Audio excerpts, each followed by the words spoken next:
Recovered Addict Podcast. Super excited about today. We're going to fight everything. We're going to grasp and hold on. Control. I need to control every single thing in my life. That's why I wake up in the morning. Yes, exactly. I get up. What can I worry about right now? And then how many bad scenarios can we accomplish right now? And then on top of that, how do I need to worry about every relationship I'm in? Whether it's work, personal, whatever, I'm just this big ball of control, worry. But we're going to solve that today, aren't we? My default setting. Yes, we're recovered addict, so we're going to solve your worrying. Powerful. The solving, the needing to have control, the needing to be the director of not only my own life, but everyone else's life too. If you only behave the way I need you to behave, I will be okay. I love that. Yeah. If you would do this, then this would be okay. You could put that with anything. Anything. The government, the traffic, my kids, my boss. If this president was elected, then I'll be fine. Then I'll be fine. My insides will be fine. That's so wild. So today we're gonna do the S word. This is tough. It's a tough one. This is gonna be hard. This is hard for if you're an addict, which we all are. So every human being that is on the face of the earth, that has ever walked on the face of the earth, has something that they're addicted to. Yes. Whether it's food, we were talking about this earlier, whether it's food, whether it's sex, whether it's gambling, the bottle, whatever it may be, drugs, it doesn't matter. Lack mentality. Lack, yes. Addicted to fear, addicted to leaving the present moment so I can enter selfish, self-centered thoughts in my mind. Addicted to being in my mind, really. I heard somebody propose a question the other day. Who are you without your thoughts? Isn't that good? That's powerful, yeah. Pure consciousness. But it's like they were talking like get to know yourself without your thoughts. Can you identify that person? No. Can you see that person? Yeah, isn't that wild? Not. Yeah, that's. But they're like just get to know, and then they said it was so cool. They're like, you kind of want to lose your mind, you want to lose your mind, literally. Yes, because it's all the thoughts, it's all the mind. That's what this is. Yes. Yeah. So we're going to talk about this. Is so cool, Dwayne. We're going to talk about the power of surrender. And this is in our lesson series. This is 2.1 on Recovered Addict lesson. And we'll start off with this, and I'll kind of read this and then tee it up for you. In a world where we are taught to value self-determination and command over our lives, the act of surrender may appear contradictory, even paradoxical. So let's stop right there. I think this is really good. Yeah. You're a personal trainer. Yep. So self-determination. Command over being lazy. Get your ass to the gym. I mean, you're in the top 1% of the world, body fat wise, you're a bodybuilder, all that stuff. So, now it comes natural for you. You like going to the gym. You go to the gym 6 days a week. That's just your thing. That's who part of Dwayne's identity in the physical. Absolutely. Yeah. Just know that I'm going. Yes. Yeah. You're going to be there. You don't question it. You just get up and go. So it's become a habit for you that is positive. But this self-determination, willing yourself. Why do so many people get this wrong? And I'm not talking in a lazy way, and I'm not talking about in a positive way, like getting yourself and go to the gym. I'm just saying as an addict, this white knuckling, I got to grasp, I got to take control of my addiction. Yeah. Why is that a false sense of reality? It's the driving force of my unconsciousness. My unconsciousness and my ego, especially being raised in the new world, being raised in America, being raised with football as my religion and work ethic and practice. Well, if you just work harder, then you'll be okay. If you could just apply more willpower, then you'd stop drinking. Oh, well, if you just got your stuff together, then you wouldn't have this drug issue. Well, if you should just try harder. So it's a very common message, especially in our world, to be told, well, you need to do hard, you need to work harder. You need to do better at this. And understanding the idea the paradox of the only way I'm going to win this thing is by surrendering, is by stop fighting the situation. Stop trying to control the outcome. Stop trying to get my way all the time, whatever it may be. For me specifically, at the very beginning, the very glaring, was the drinking, was drugs and alcohol. And I tried countless ways to stop. My heart wanted to stop. I had my mom, I was very young when I picked up alcohol, and my mom told me, she said, son, you can live here, but you can't drink.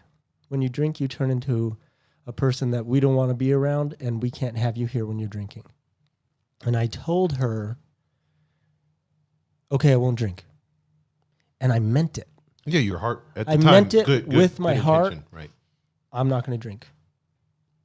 I got drunk. I had a girlfriend. So this level right here is where a lot of addicts are. Yes. They're right at this point. They're good-hearted. They really, and there's people listening right now that are in this phase. Yes, exactly. So this is really important. This cusp of I need to do something different, but all I have is my own willpower, my own self-knowledge at this moment. My husband, my wife, my partners told me. Yes. So I had a girlfriend. I had a Here we girlfriend go. tell This is me, good. Dwayne, I love you. I want to be with you, but you can't drink. When you drink, you turn into a person I don't want to be with, and I can't date you if you're drinking. And I said, okay. I won't drink. I loved her back. I wanted to be with her, and I meant it. I meant it with my heart when I said I wouldn't drink. I got drunk. I had a job. I needed this job. I had bills I needed to pay. And the job told me, my boss at the time told me, Dwayne, you can't drink. We like the work you do when you're here. You have good work ethic. But when you're drunk, you're a mess, and usually you don't show up. So if you want this job, you cannot be drinking. I said, okay, I won't drink. I meant it with my heart, with everything I had. I meant it. I was like, I need this job. I need to pay for my bills. I'm moving out of my parents' house. I need to be here. I got drunk. So your self-determination. Yes, my self-will, my self-knowledge, my Your command over your self-determination, life. my control. I will take control of the situation and force this into existence. When it was focused or targeting my addiction, it was never enough. It was always insufficient. I was always saying, okay, I'll stop. I even meant it, and I still wasn't able to stay stopped. I didn't have the appropriate power, finite Dwayne alone, to stay stopped. The fighting and working and trying my best with all my might and all my effort. I'm like you said, I'm in good shape. I'm a fit guy. I know how to work out. I love working out. I could swim upstream for a while. Mm-hmm. Like I can take a beating. Like, let's see how far Dwayne can swim upstream. But if that's the way I'm living my life, swimming upstream against the current, resistance, I don't get very far. I really don't get very far. And I end up getting the shit kicked out of me. Well, this is so beautiful because there's two perspectives here. And this is something that I think is really important. Going upstream, I like to picture the ocean just for the vastness of the ocean's huge, has huge waves, and it's little me trying to handle myself against these big waves. Yeah. So it's my view of me being small and my addiction being the ocean.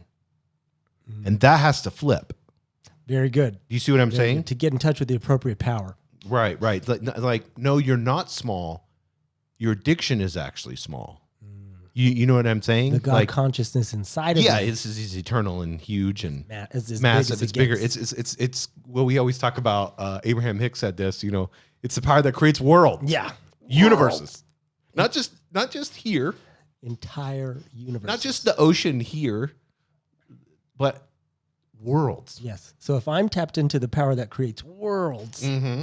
I like to say it like an old grandpa, worlds, gives it emphasis, I can do anything. I'm worried about not eating donuts. It's like, come on, I create worlds. Of course I could not eat donuts. But I think that's that paradigm shift that has to happen in the mind. Yes. And that's the surrender. And that's where it seems, it has a contradiction. Like it says even paradoxical, and you brought that word up again. I think that's a really important. It's like a whole shift in the matrix. Yes, it's one of the first paradoxes in recovery. There are many paradoxes in recovery, but one of the first paradoxes, it works backwards to the way my brain thinks it should work, is I have to stop fighting. I have to stop fighting. My brain says work harder. No, apply more willpower. Just change this thing. Don't drink vodka after 5 p.m. Then it'll be different. No. Only drink on the weekend. Then it'll be different. Try something different. Yeah, I can do this, or I can't do this. Trying. What's messing me up is I keep trying the same experiment, expecting a different result, and then I'm practicing insanity. I'm practicing the Yes. delusion of my addiction. I'm right in it. And when that comes for me, often my ego is involved, and I'm blind to how hopeless the situation is. I'm blind. I'm just skidding along telling people, okay, I'll stop, and then I can't stay stopped. So the ego has the intention of stopping, but it doesn't have the ability or the power to stop. Correct. I'm misaligned when it comes to my power. My willpower is there, but it's far, far too insufficient to get the job done. Yeah, the addiction is the kryptonite to Superman. You know what I mean? But it's not real. The kryptonite is not real. The addiction's not real. It's something it's a monster that you've created in your head. Yes. And for me, like I said, for different people, there's different views. But for me, the addictions that I have, and like you said, the addiction of worry, the addiction of money, worrying about money, all these addictions, addiction of food, sex, all these addictions, they all are a way that my ego can take control of me. So, and this is the control part of the surrender. The ego wants to white knuckle it. It wants to, and with surrender, I always like a practice it's so beautiful to do. And it's so easy to do, and anybody can do it. You could do it right now. Is just squeeze your hand as hard as you can. Just squeeze it as hard as you can, and just hold it there for a little bit, and then let it go. And then, what does that feel like in your body? The sensation letting it go of release. Yes, yeah, A lot more comfortable. Yes, it's like you can feel your fingers are kind of like there's circulation coming back. Things are opening. Yes, there's an openness. Yeah. And so surrendering, we like to look at it as this kind of, what is it? It's releasing. It's letting things flow. It's opening them up. That's what that is. And the material says this. Particularly, it talks about the paradoxical side of things, particularly in the context of addiction recovery. Surrender is often mistaken as a sign of defeat. I surrendered to my addiction, and I took a bottle from Smith's. I stole a bottle from Smith's, ran out the door real fast, and I drank the whole bottle in my car. Surrendered. I surrendered to my addiction. That's what people are thinking of. It's like a defeatist mentality. But isn't it funny when we think of surrender, we always think of it as doing a bad thing? Yeah, like giving up. Oh, he's weak. Oh, he can't hack it. He doesn't have the guts to get through this. If I could hack it, if I had the guts to get through my addiction, I would have changed a long time ago. Right. Yeah. One of the messages that we discussed is, well, just don't do that no matter what. Yes. Whatever it is, the heroin, the lying, the alcohol, just don't do that no matter what. And you hear that from a lot of people, outside perspectives. But I'm in the depths of my disease and I'm hurting. And that's a very dangerous message to tell people, especially if this is a leadership person, a mentor, a guiding person. That's a dangerous. If I could just not do that, I wouldn't need help. Right. I wouldn't be here listening to this podcast. Yeah, right. So we're seeking help. We're seeking guidance in regards to how do you even begin to do this? How do you navigate just don't do that no matter what. How do you navigate a surrender? What does a surrender look like? I don't know what's going on. I'm broken and I'm looking for a solution. And That's where I'm at. It's very paradoxical to say, well, the first entry, you're entering solution by saying, stop trying. Mm-hmm. Yes. Stop. Whatever you're doing is not working. Well, it's like it's funny. It's like you can compare this to a relationship, you know, because people are addicted to relationships because they don't know what love is. They don't know how to love. They're addicted to the feelings, the emotions, the little pumps in your head, the addiction of it, the drama, all of the above. You know, the jealousy. People get actually addicted to all those things. What's funny to me is that, and the material says this is really good. But in reality, surrender is far from an act of resignation. So your resignation is like resigning. Like it's like you walking into your boss's office and say, you know what, I resign. I'm done. Resigning my position. I'm out. You know, you could, like I was in the Marine Corps. Like that's a big deal if an officer or somebody just, you know, an officer can come in and resign their, you know, and then, you know, that's like a big deal. Like something wrong? Is it family issues? Are you getting a divorce? You know, why would you resign being an officer? You know, why wouldn't you go 20 years? You know, that's that mentality. This is a role of prestige. You need to, yes. So if you're resigning, you need to stay. If you're resigning, that's like you're giving in. You know, like you're done. You're quitting. So the surrender is far. The material says surrender is far from an act of resignation.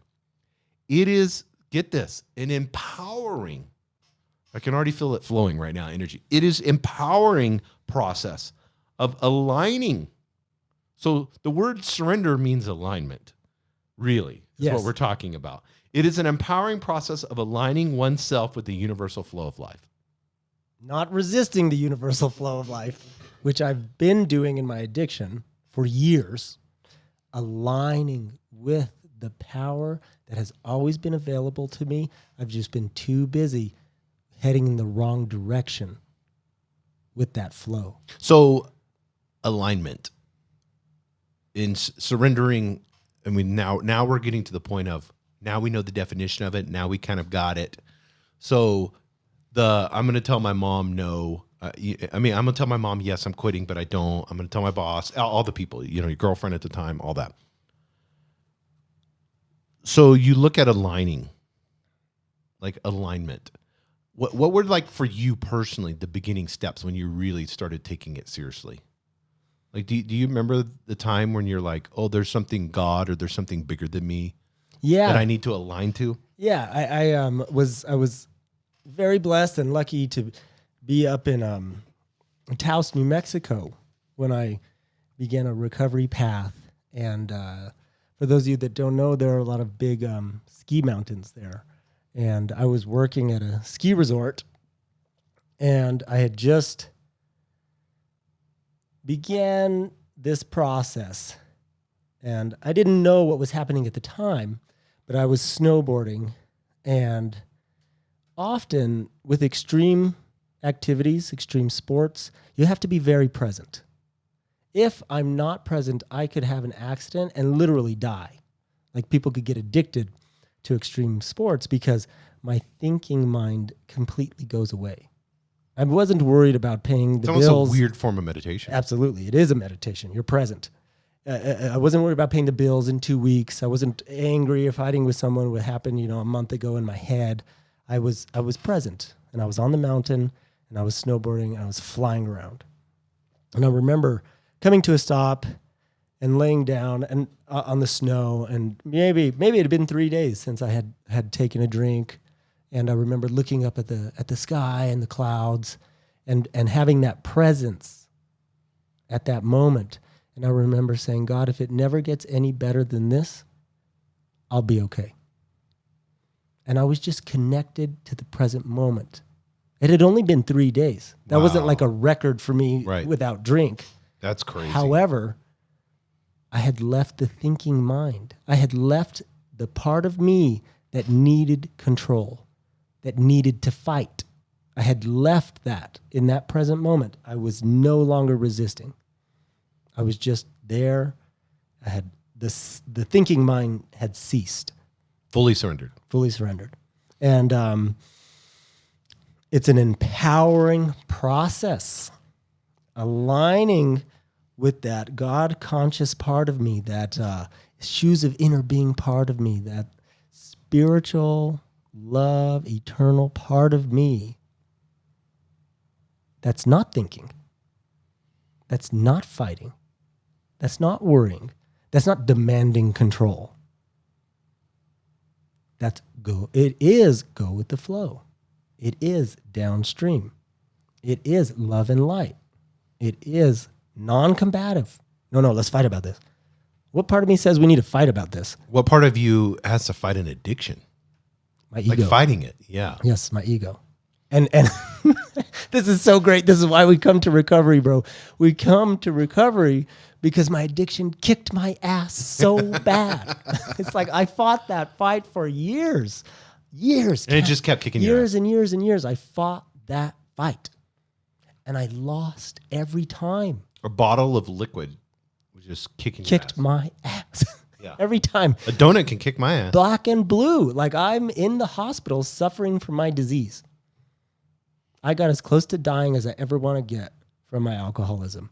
And I became as willing as the dying can be in order to try something different. And what that try something different is aligning with the power that can solve my problem. Because Dwayne by himself is not enough power. There's no chance. I fought the fight and I lost. And I love the power analogy that you just said, because it's like I'm like a AAA battery compared to this huge nuclear facility. That's like tapping into the sun compared to a Yeah, battery. exactly. Yes. Tapping into the sun, all the power of the sun. Yeah. And here I am trying to handle this with my little AAA 1.5 volts. He's like, I got millions of volts for you. You got no chance. Just accept it, baby. Yeah, yeah. Yes. That's very good that you said that, Jay. Another way of saying surrender is acceptance. So we really need to get into a little bit of acceptance when we're discussing surrender. And acceptance is the answer to any problem.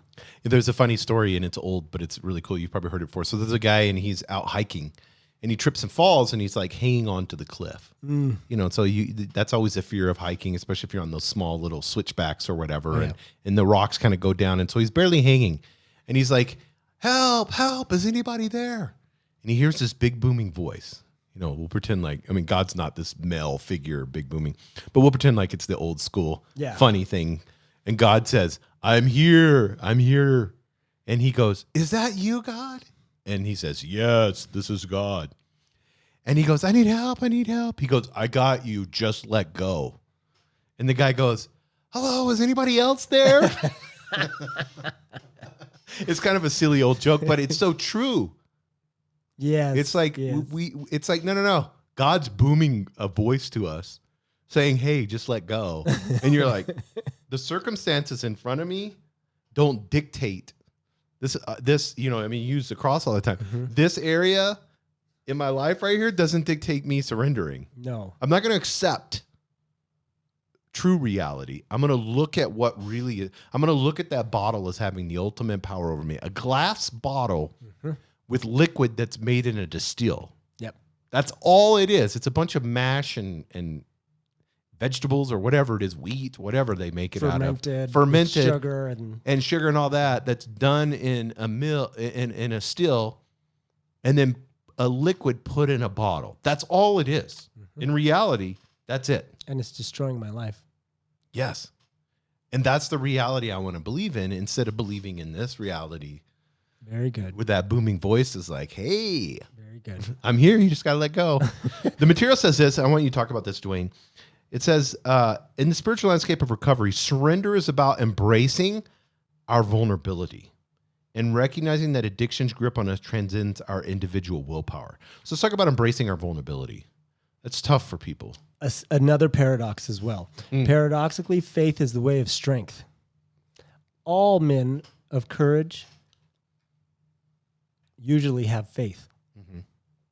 See what you don't see and believe it anyways. The God consciousness part of me, the the spiritual dimension, the vertical dimension inside of me. If I want that to be paramount, if I want that to be forefront, and I'm making decisions from that space, I don't get to see that. I don't get to touch that. But I do get to have an emotional, a feeling experience with that. I do get to have a little bit of peace, have a little bit of downstream, have a little bit of hope in my life when I'm coming from that place. Mm-hmm. And I have to be vulnerable and honest and right-sized when it comes to my admission for help. Like, I have to be pretty vulnerable when I say, I can't do this. I've been trying to do this for years and nothing is getting any better. It might look different. It's just a different woman this time, or it's just a different job this time, or it's just a different bottle this time. It looks different, but it's still the same. And I'm still crash and burn every time. So a very powerful thing happens when I get vulnerable enough to be honest and admit that I need some help. I can't do this. Whatever I'm doing is not working. I need a different solution here. And honesty, and I know a lot of different recovery materials teach about honesty, and there's a ton of them out there. So I don't think we're getting into anything that's new here. No. So with this part right here, but I feel like we need to have a talk on this, because this is maybe people that have food addictions or whatever have not had the conversation about honesty. So I think we should stop right here and have this real quick conversation, because this is really important. When you shine the light on something, yes, and it's uncomfortable and it makes you extremely vulnerable, but sometimes you need to have conversations with people and let them know where you're at. Going and talking to your partner and saying, "Hey, I have a sex addiction," and I'm looking at porn constantly all day long. And I'm the reason I can't have sex with you is because, I've, masturbated 3 times today already, because I have an addiction. Yes. That's a hard conversation to have. Yep. But that's surrender. That's vulnerability. This is the process of surrender. And this is where people don't have enough courage to be honest. I watched today. I don't know if you've seen it. It's horrific. Wouldn't suggest anybody watch it, but I'm weird that way. Did you hear about the guy in France today? What he did? So there was a guy in France, and it's so weird. The video is just weird. It's not graphic at all. It's just weird to watch.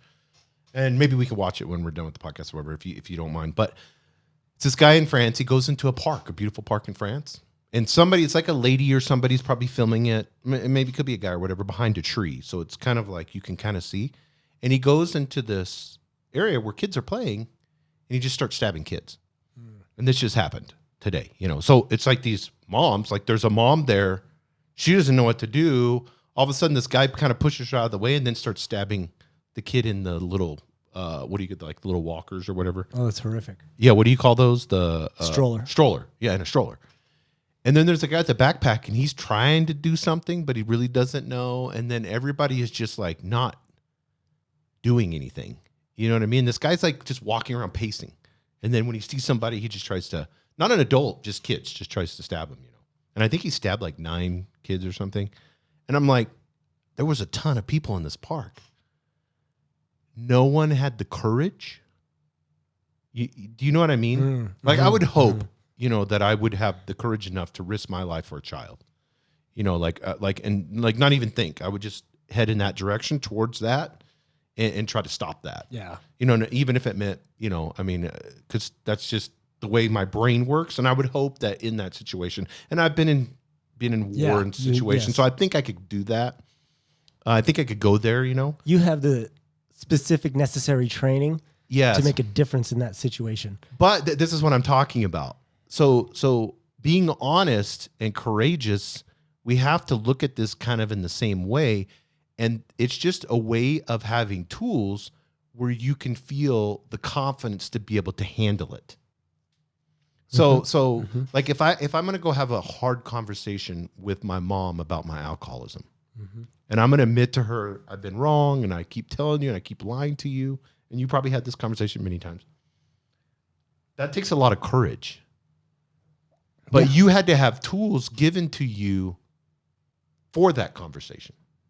Absolutely. Yeah, you don't want to stumble through it because my selfishness will try and have that conversation 1,000 different ways.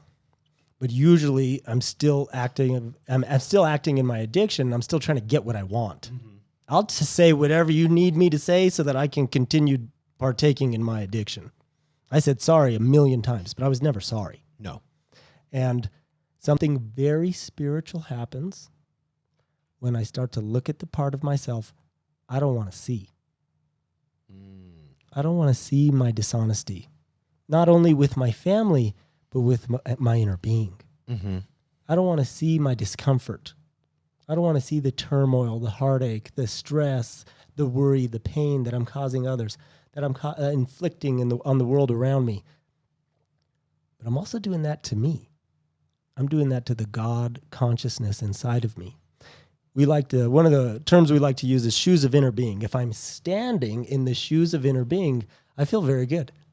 It feels wonderful. Inner being doesn't know how to feel bad. I don't believe I manifested here to feel bad. Right. Or worry or obsess. I believe that I manifested here to expand and enjoy it. And so if I'm standing in the shoes of inner being, it feels good.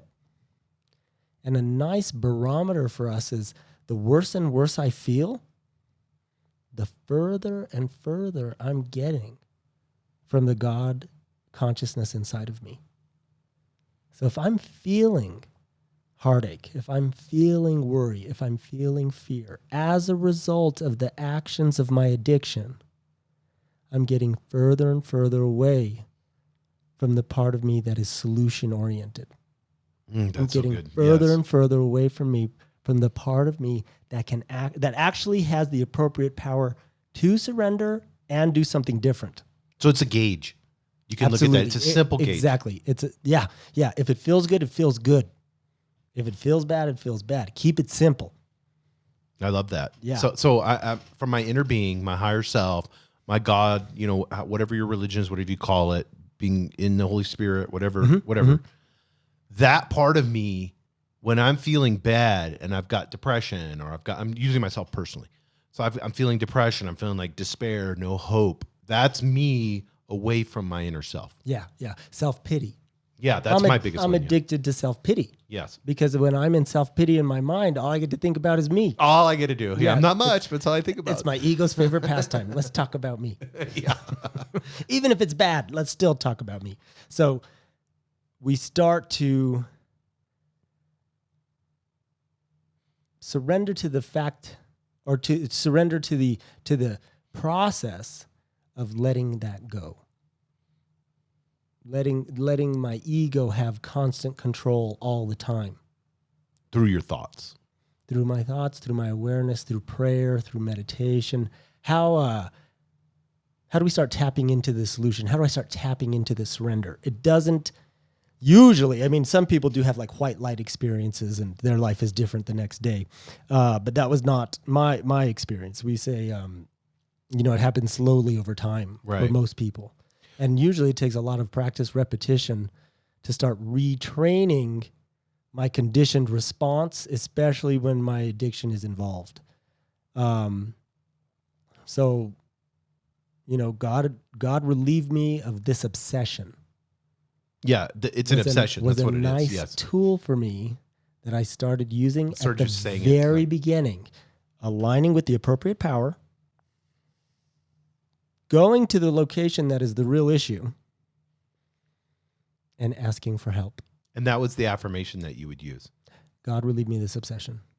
God, relieve me of this obsession. I would say it like a mantra over and over and over again, 3,000 times a day if I had to, more. That's amazing. And that just begins to slowly work and change your thought. Yes, exactly. Because once you new neurological pathways, new conditioned responses to the way I used to head through the world. I used to head through the world with, we get a bottle, we'll be okay. This isn't a session. Correct. I think that kind of lowers it. It makes it not look like the huge ocean anymore. This infathomable ocean that's meters and meters deep.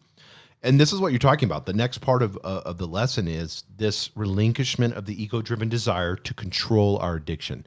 And you have to understand this. The ego's like a slimy little snake in the sense of, I always picture Satan on the, in the tree of life with Eve and Adam, and that snake is kind of like your ego. It's always telling you stories to trick you because it wants to keep in control. It doesn't want the soul part of you. It doesn't want to relinquish that control. So the minute that it can say, well, you know what, Dwayne, you've done pretty good today.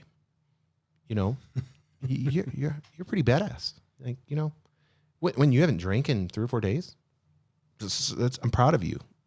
Like the ego starts saying that. You know what you should do? I don't want you drinking any hard alcohol or doing any cocaine or anything like that. But a beer sounds really good right now. It's cold. You've been working really hard. So, just grab a 6-pack and we'll get some light beer. That's very good. You see what I'm saying? How that little Satan snake? Oh, yeah.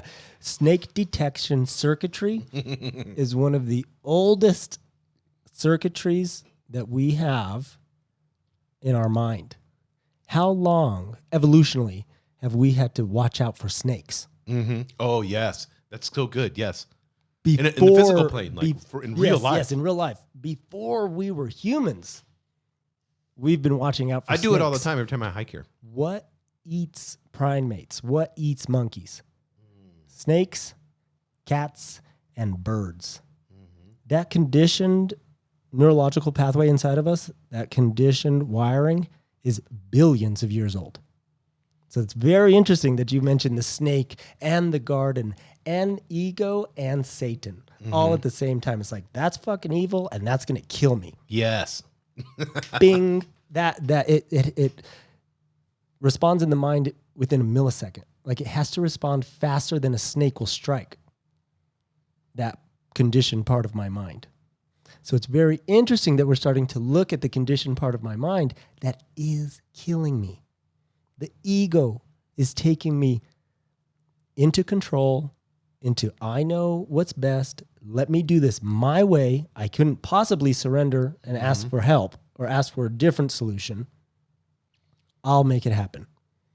And my ego is literally killing me.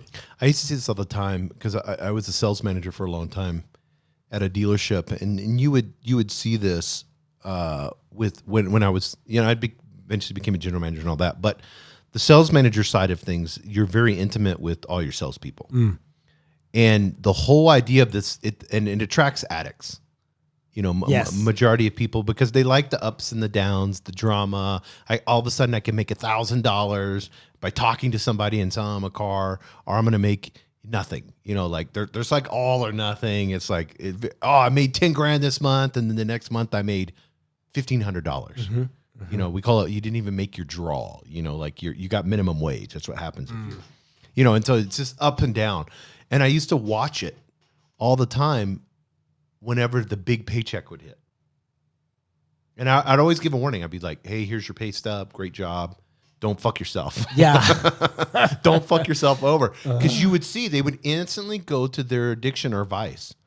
It's pay for women. It's go to the club and get drunk. It's go to the casino and literally blow it all. Like we had a guy attempt suicide because he had took money from the dealership and went to a casino. Wow.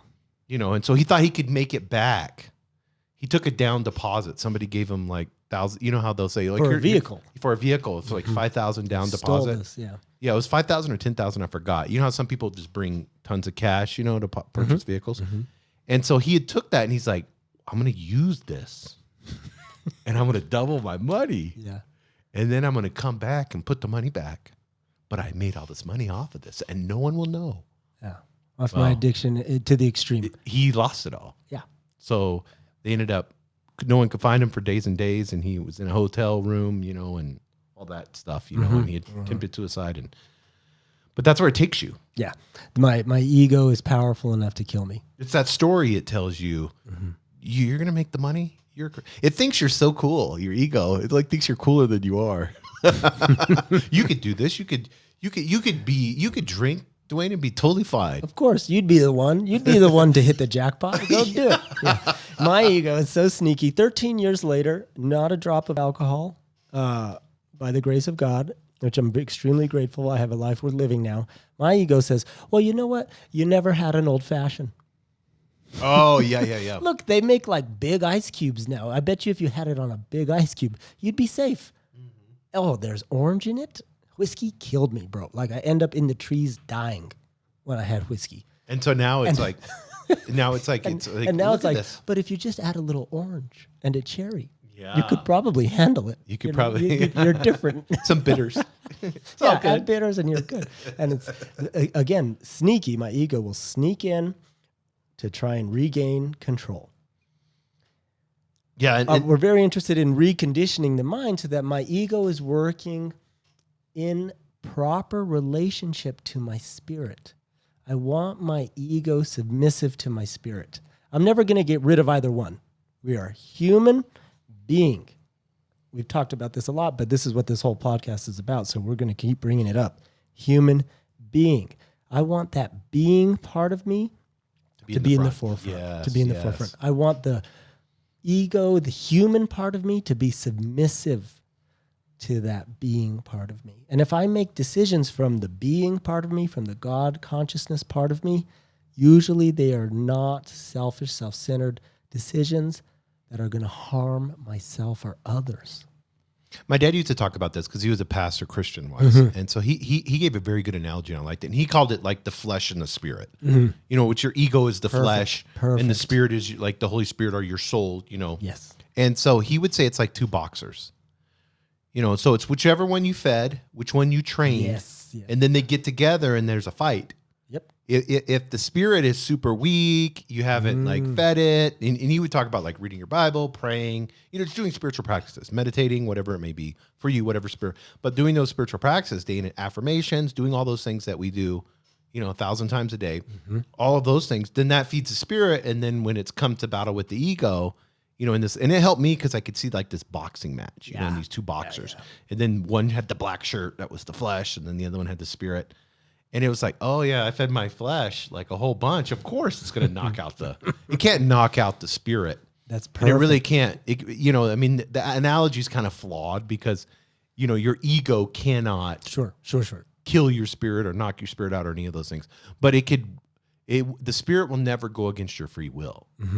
So it's going to be like, okay, that's what you're going to do. You're going to try to fight me like this and try to punch me. I'm out.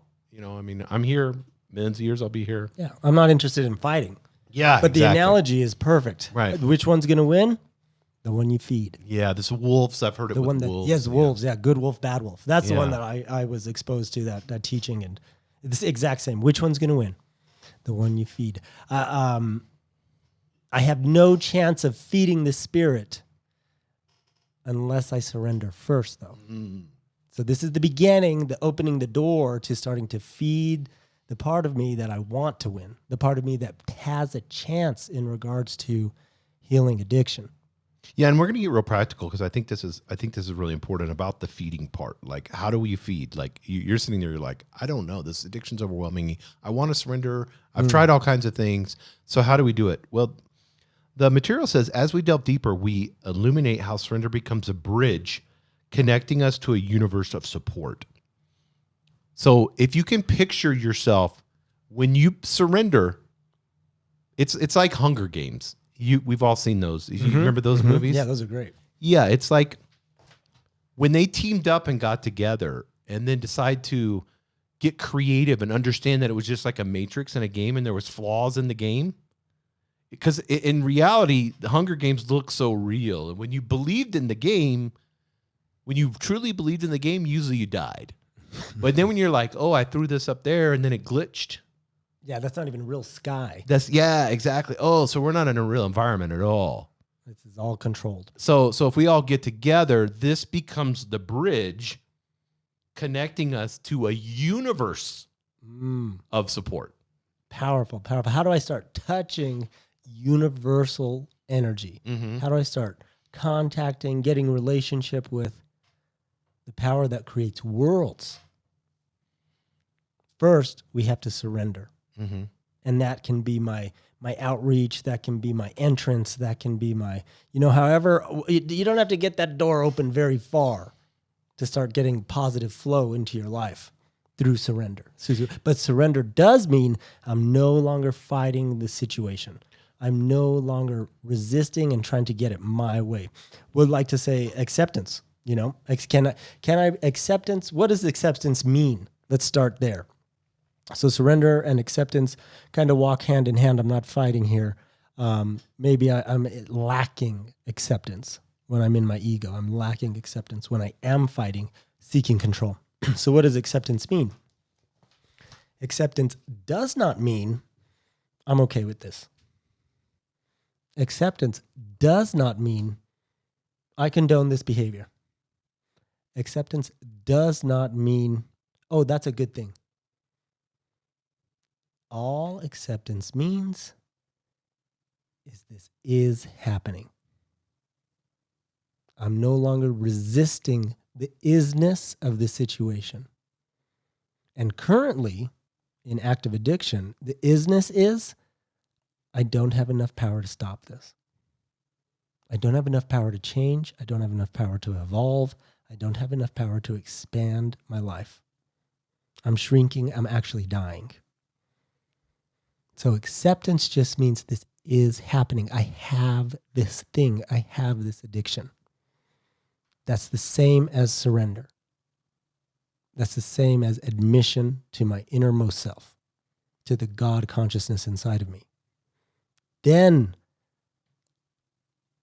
I'm crossing that bridge and tapping into the power that can heal addiction, that can do something different, and that can start taking contrary action. And the power's in you. We walk around with the something you're solution chasing. 24/7. I've been walking around with the solution my whole life for different meat suits for eternity. I just got really far from that. I got really far away from Shu's inner being. The God-centered part of me knew that alcohol was not the solution. That's why it felt so bad. After a while, you know the addiction stops working for you. I just don't have any other conditioned response to turn to. I don't have any other tools. So it feels really bad behaving in my addiction after I've gone down the progression enough to know that this is killing me. I want to ask you, I think this is cool. I want to ask you this question because you've helped hundreds of addicts. So, at least a couple hundred, I would imagine. I don't know what your numbers are, but we don't count, but yeah. But I'm just saying, so it's up there. But you've sat in front of enough addicts. Let me ask you this, and I don't know. I'm assuming you can tell if they're walking the bridge and they're trying to surrender or not. Can you see it? Is it obvious when you talk to them for 30, 45 minutes? If you get to talk to someone, I think it's obvious to be able to tell if they're still behaving in their ego. Oh, okay. So, because this is what I'm getting at. It's like you can't see that. Right. But somebody that's just started talking to you, just met you, but has gone through all those same experiences, can see it like that. Yeah, absolutely. Oh, yeah, You see what I'm saying? You can't bullshit a bullshitter. Right. Like to say. It's You like, said something I about a thief. told that. Yeah. I'm my natural state is being a thief. I'll steal from you. I'll steal what you got. I like to steal hair gel. That was my deal. Well, I mean, I'm not you, but you were saying like you can't teach thief it. Yeah. Is not going to teach me. If I am a thief, that's what I am. A thief is not going to teach me how to stop stealing. Yeah, so I'm not gonna solve my problem with the thing that's kicking my ass. Right, exactly. Like I need something different to solve the problem. The something different is connection to source. The something different is crossing that bridge into universal energy. But I don't get there unless I've given up. And unless I've ceased fighting. Ceased fighting is a better way to say that. So on the other side of the bridge is your loved ones, those that care for you, those that are happy. On the other side of the bridge is those that show compassion towards you, supportive communities, professional therapists. Our material talks about this, family and friends. But on this side of the bridge is all my friends that I do drugs with. It's the meth house that I hang out with, and they're my good friends. And I love them, and they're super cool, and we all hang out together, and we all have tons of fun. Yeah, you guys are super cool. Yeah. Dying together. Yeah. Dying together, Wonderful. Yeah, we all have something in common, so we can trauma bond over the drug. That's all that is. It's not love, even though you may say, like, this is the closest. Like when we do meth and we stay up for 2 or 3 days and we just talk, and it's just amazing conversations. It's on that other side of the bridge. It's that if you could picture it as that darkness side. So crossing the bridge means you have to leave things, and that's tough for people. Absolutely, yeah, and it holds a lot of people back. There are tons of tools for this, tons of spiritual teachings for this. One is, I'm not the fear of leaving others behind. If I'm not the fear of outgrowing my roots. If I leave this situation, I'm going to leave them behind. I'm afraid to leave this situation. I'll probably just stay so I don't have to walk through that fear. So one tool is simply the mantra, I'm not the fear of leaving others behind. And it's also another nice tool is just a reassurance or a reaffirmation of living a spiritual lifestyle. We're going to outgrow certain people. It's not a good thing or a bad thing. It's just a fact. 100%. And if I'm on the spiritual beam, I recognize and honor that it's not my job to drag them with me. Well, the universe sometimes will throw you what you think is a curveball, but it's like, you need to get out of this relationship. You're not willing to do it. Oh, they cheated on you. Okay, perfect. Yeah, God did it for you. yeah, you say that before. Yeah. Yeah. Be careful how you ask to get. I what you couldn't ask do to this, get so out. God had to do it for me. I think that's with the addiction, though. I mean, it's that way too. I couldn't do this. God is constantly doing for me what I can't do for myself. Yes, constantly. Yeah. And maybe I'm aware of it down the road, and I'm like, wow, that was a real gift. I had to walk through that in order because it put me in the position I'm in now to receive this gift. But yeah, changing some of the recovery language, they'll say, it's like a silly slogan. They'll say, change your playmates and your playgrounds. Like, yes, that's a good, I like that. Good. Change your playmates, change your playgrounds. If I don't change, there's a high probability that I'm just going to fall back into my old conditioned ways. However, we don't want to put a limitation on source. I believe source is powerful enough that people could get sober in a shooting gallery. Let's say the only place you had to live was a meth house where they're shooting up. I still think you could get sober in that environment. Oh, with source, yeah. With source. Yeah. Source has to be forefront. It's just going to be 100 times harder. It would not take long if source is forefront to get the hell out of there. Yeah, it would push you in you that don't direction. Stay because you really like the environment. You know what I mean? But I think you can get sober anywhere. Mm-hmm. Yeah, I was homeless, and that environment is just dangerous. It's yucky. It's ugly. You feel like, why am I living? So people don't stay in that environment. I think for me, it was like, I need to get a job. That's the only thing that's going to pull me out. I didn't have addiction at the time. I wasn't doing any drugs or alcohol. Couldn't afford it. I would have probably done alcohol, but I couldn't afford it. Mm-hmm. And I was too afraid to steal things. So, I mean, I would steal like food and stuff. That's not a big deal. But I was afraid to steal a bottle of alcohol. I just didn't do any drugs, alcohol, or anything in that moment. But it was this whole catalyst of like, I know this, I've got to get away from this because this is hindering me and I can change. There's one thing that I can do. I can take control of this and I can change this. So let me go try to do this. Mm-hmm. You know what I mean? Yeah. And it was a big step to go from being, dirty and long beard and your hair all screwed up to trying to steal a razor at and then stealing a bar of soap and, using a sink, at a McDonald's or whatever, to get yourself halfway presentable to go get a job, Wow. But it's that whole process of like, I know that if I do this, this will pull me out of the situation. And I had to make that decision, and I had to stand by this decision no matter how uncomfortable I felt. Yeah, that takes courage. Yeah, exactly. There's the courage. There we go again. That same word, the C word, keeps coming up. It really does. And you were in an environment that's very close to death, or maybe even death would have been better. Oh, yeah. Than that existence. Yes. And God, the God consciousness inside of me is maybe where that courage comes from. It's that window of grace. It's a window of grace. That's where that courage comes from to say, okay, well, not this. Whatever it takes to not have to experience this. And I believe people can pray for a window of grace. Maybe that's all. Maybe you're at the lowest of point, and you're in a meth house, or you've drunk yourself to being on the streets, and somebody gave you a free phone, and you're listening to this podcast right now. Mm-hmm. Pray for a window of grace. Ask God to give that to you. Praying will not go. The Bible talks about this, and I think it's really cool. It says prayer does not go void. Mm-hmm. Like you're not going to pray yourself to. It's going to help you. Yeah. There's nothing negative that comes from praying. Yeah. If the beginning steps are solution if the beginning steps are surrender, and that surrender helps us create a bridge to a solution, the tools that we use walking that bridge, and then definitely on the other side of that bridge, one of the main tools for me is prayer.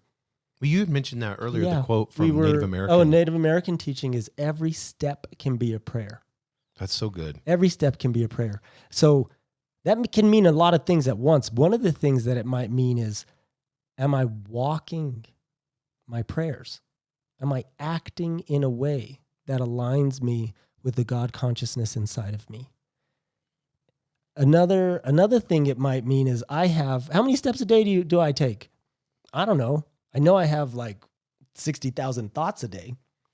So I have 60,000 opportunities a day to align myself with the power that creates worlds that can also solve my addiction problem, that can also help me cross this bridge into a new reality. That is so good.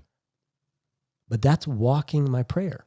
That every step can be a prayer. So I have 60,000 opportunities a day to turn towards God, towards solution, rather than away from God and towards ego. That's so. Yeah, that is so good. And I think, and we'll close out in this. It says surrender in its profound essence is about coming home.